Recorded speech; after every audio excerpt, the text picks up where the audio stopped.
needs to be I think the condemned. Yeah. important thing, Mr. Izzadeen, is that in the last 1 year, in the last 1 month, we've seen all this coverage, all this, hours upon hours of coverage of this conflict. But there's very little, especially in the Western media, there's very little acknowledgement of this two-state solution. What is happening to the two-state solution? Why have why has the two-state solution not really moved even an inch since the late 90s or maybe the 2001? There has been virtually no movement on this. When you look at the last peace process under the Trump administration, uh, they didn't even include the Palestinians in the process. I mean, the Abraham Accords and the Trump peace plan were just basically pushing the issue to the side and sort of trying to bring the Arab nations closer to Israel, not having anything to do with the Palestinian people and the Palestinian project. Yep. So already, even when it's come to this point, no one is talking about a possible solution. And as you mentioned, this is the October 7th attack is a reaction to what's been happening in the West Bank.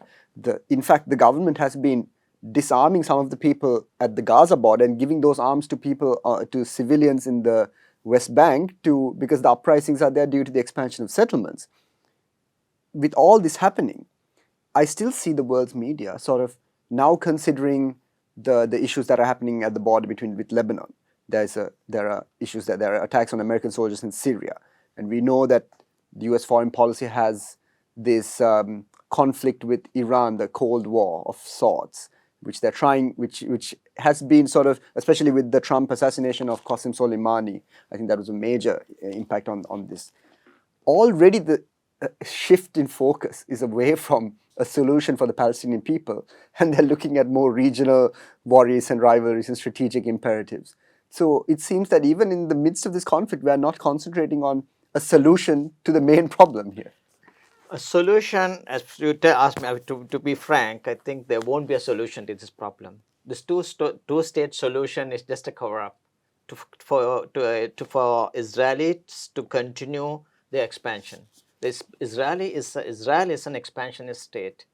It has a goal.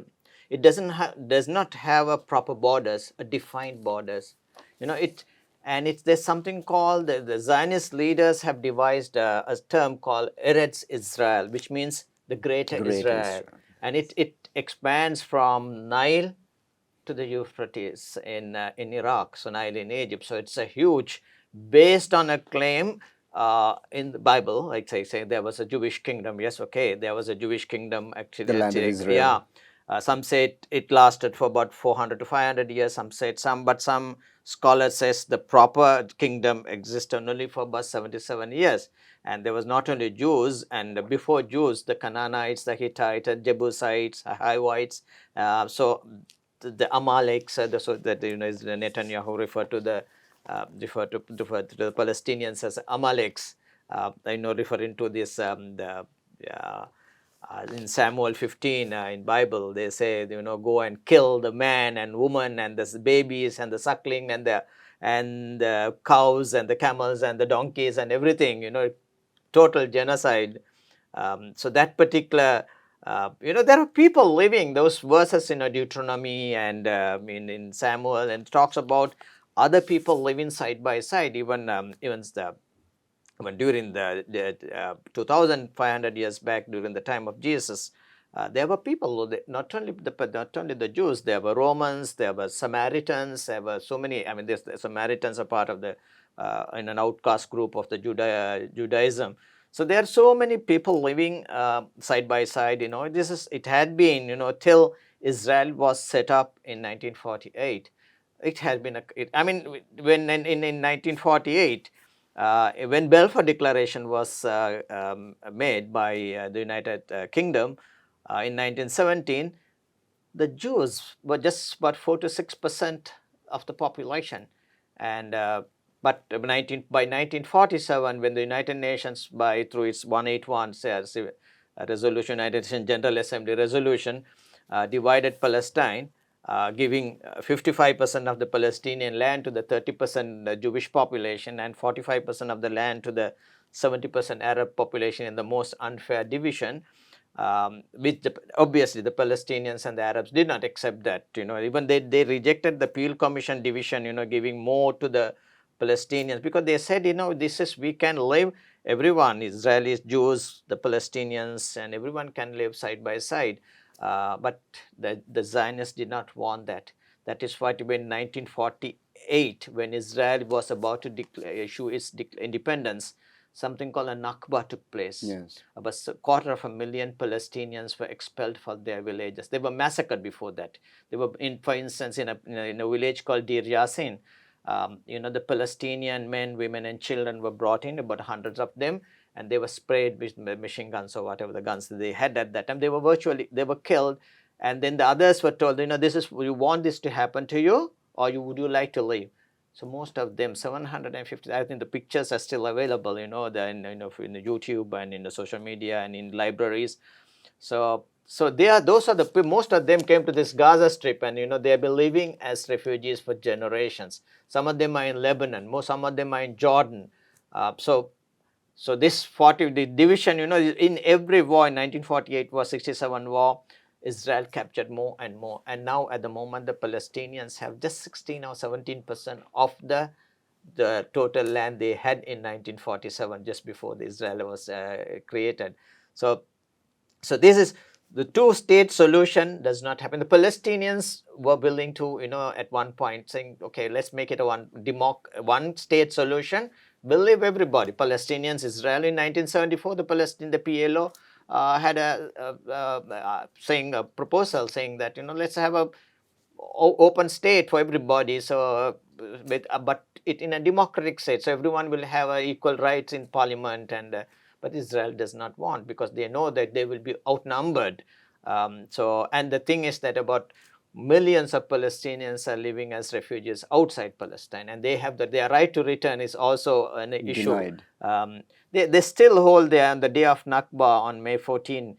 They are corroding keys they hold high, and says, we have the house. These, they are keys to their houses, from which they were expelled. So they wanted to go. So this is, with this Zionist plan of having Eretz Israel, the two-state solution is totally out. But you also mentioned about this, Iran. Iran is, Iran was made a bogey by the United States to these Arab countries, saying that, this is a bigger threat to you all than Israel. So Israel and Iran has, enmity, because Israel, when the Islamic Republic of Iran was created in 1979, they had a very anti-American, anti-Israeli foreign policy, and they vowed to liberate the Muslim holy place in Jerusalem. It's another thorny issue, because it's in the same complex, the Jewish temple, and as well as the third Muslim, the holiest Muslim mosque is also in the same complex. So, this is, the Iranians have, the Iran, Ayatollah Khomeini has vowed to liberate this Muslim Jerusalem from the Jewish control, or from the Zionist control. So they have this Israeli-Iran, enmity, and Iran is also being in the Israel and the Western countries suspect Iran is developing nuclear weapons. Yes. So that's also being, so they don't, because there is a traditional rivalry between the Arabs and the Persians. So they are, the Western countries, capitalizing on this rivalry between Arab-Persian rivalry, and projecting Iran as a bigger enemy to the Arabs than Israel. So this is what led to this Abraham Accords. So that, Israel will share intelligence about Iran and other things like.